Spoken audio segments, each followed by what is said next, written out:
I know it carries over to the Pete Carroll time in Seattle, but 8 straight wins over Arizona. And Kyler Murray is now 2-9 career against the Arizona Cardinals. This is a guy who I think, and I remember when he came out in 2019, Peter King pointed out in Football Morning in America that I think the number was 3 total losses for Kyler Murray in his entire high school and college career combined. And that one of the things he's going to have to adjust to is you could quite possibly lose 3 games in a month when you come to the NFL. He's 2-9 against one team in his NFL career. And, I was thinking this last night because I don't know if he's kind of lost a little of his zip. He definitely had it on the first touchdown drive when he went down the right sideline. He was moving as fast as he ever has. But it's kind of like, guys come into the NFL with all this potential and hope, and some of them become stars. Some of them never do anything, typically when they're drafted by the Jets.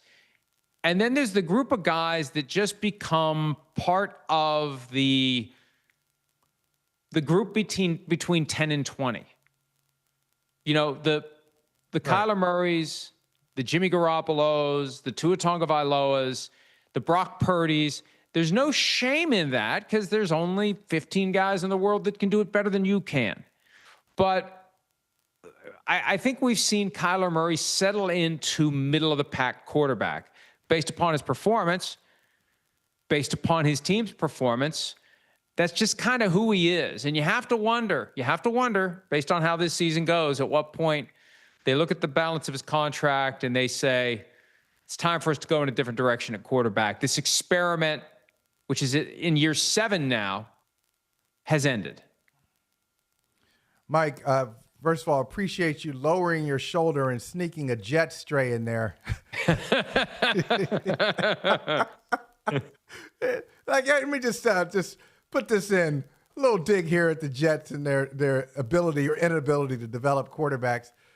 And Kyler Murray, I can see a part of what you're saying, but then last night, he throws 2 interceptions and neither one is really his fault.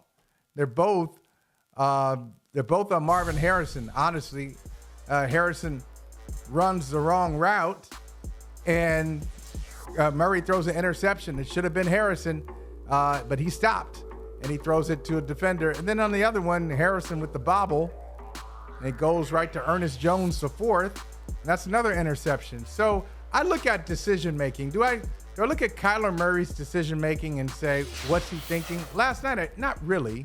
I think when you talk about it at the end of the half, the play at the end of the half, I think more of that's play design, or OC wants something or doesn't want to take a shot. I didn't really have a problem with what he was doing last night. I just thought their offense, they couldn't run the ball.